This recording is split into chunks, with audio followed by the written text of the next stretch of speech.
Morning class 12th. Let's start with our another chapter number 4, strategy of industrial growth, lecture number 1.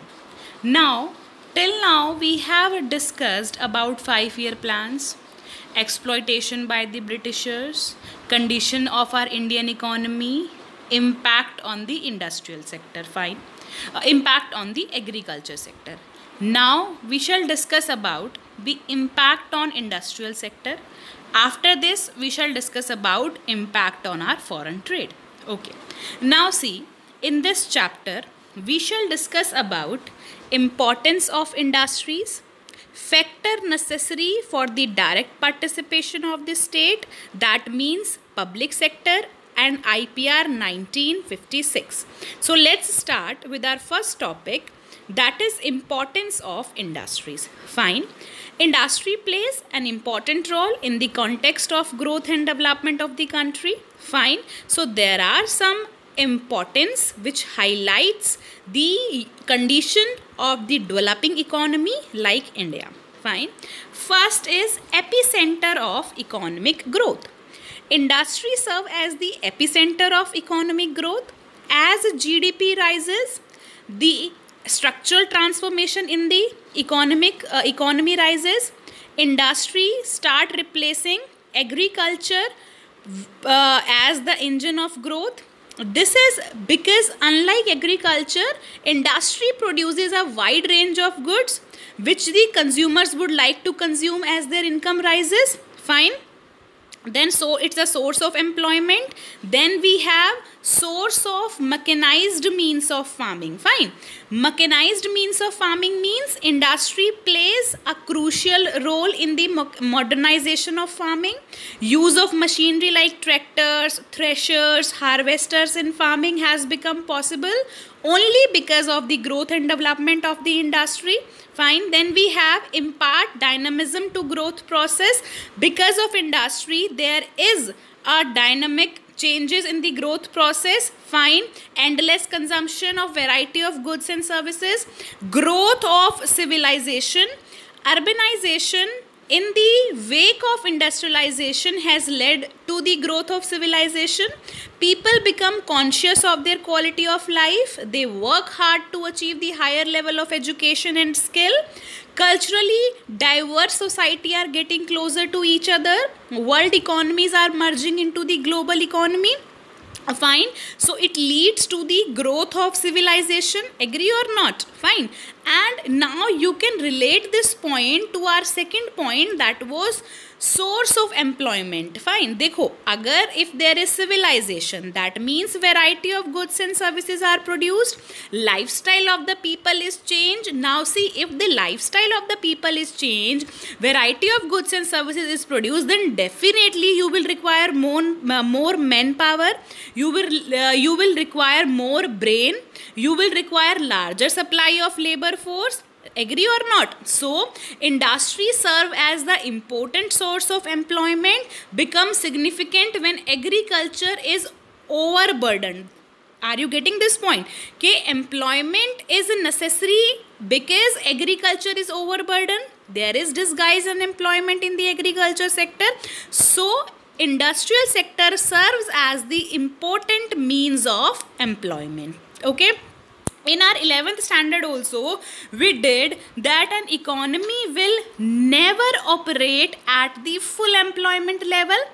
That means on our PPC curve. Fine, it will be near to the PPC curve but not exactly on PPC curve. Why? Because there is always a natural rate of unemployment. There is always a structural unemployment. Fine. So, what do you mean by structural unemployment? Dekho, structural unemployment means if industries are introduced in the economy, okay, so the people who don't know about this machines, if they don't know how to operate on computers, then definitely they will be unemployed. They will be fired from the job. So that is structural unemployment. That means जो unemployment आती है just because of modernization, because of technical changes in the economy. Fine, that is your structure unemployment. So first we did epicenter of economic growth. Epicenter of economic growth means main center of economic growth. That means main reason of economic growth is your industrialization, your industrial development. Fine. Secondly, we did source of employment generation. Fine. Now see, you know that Bangalore, you know about Bangalore, that is a industrial place, educational hub. Fine. Mainly the people who study there in Bangalore, or who study in those institutions, they are placed in very high firms. Fine. They are placed in good reputed firms, top 4 companies of the country, as well as they are placed outside the country. It's what? It's just the impact of industries, impact of industrialization. Fine. Then we did source of mechanized means of farming. Mechanized means of farming, that means modernization. Then we did impart dynamism to growth process, that means bring diversity in the growth process. Fine. Now the farmers are not just restricted to the commercial farming or conventional farming, they use modernized means of farming, and if they use tractor, harvester, threshers, then they are machine made goods. Fine. So they require machines, and that will be provided by the industries only. Then we have done growth of civilization. Fine. Growth of civilization, that is because of urbanization, because of Western culture introduced in the country.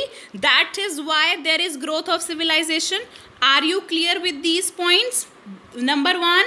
Now, side by side, please learn these points. These are very important. Epicenter of economic growth. Second, we have done source of employment. Now, see, in epicenter of growth, one point you need to remember that जो industrial sector contributes highest to the GDP, highest to the industrial areas, highest to the GDP, highest to the national income. Fine. So this is the contribution of the industrial sector, and rise in the demand for agriculture goods depend upon the rise in the income of the people. That is very obvious. Now let's move to our next point, infrastructural growth. Okay, now see, industrialization has led to the infrastructural growth in the economy. Industries tend to spread across different parts of the country. As it spreads, there is expansion of infrastructural facilities, commonly used facilities by the industrial entrepreneur, okay, such as means of transport and communication, banking and insurance, service, power, energy, and many more. In fact, both the industrial growth and infrastructural growth are interlinked. Growth of one depends upon the growth of another. See, infrastructure what is included? Transportation, communication, banking, these all are included in infrastructure. Power sector. So if industries will be developed, then definitely it will lead to the development of infrastructure. If there are more industry, then definitely you will require more road facility, proper road, better road facility. If there are more industries, you will definitely require better communication channel. If there are more industry, then definitely you will require more better or safe banking facility, safe insurance facilities. So definitely if there is a development of industry, then there will be development of infrastructure activities in the country. Then after that we have industrialization, a synonym of growth. In your book it is written industrialization, a sine qua non of growth. So sine qua non of growth means synonym of growth. Clear? So industrialization is a synonym of growth. Growth process and industrialization are so intimately related to each other that industrialization is often taken as the synonym of growth. So here we are done with the importance.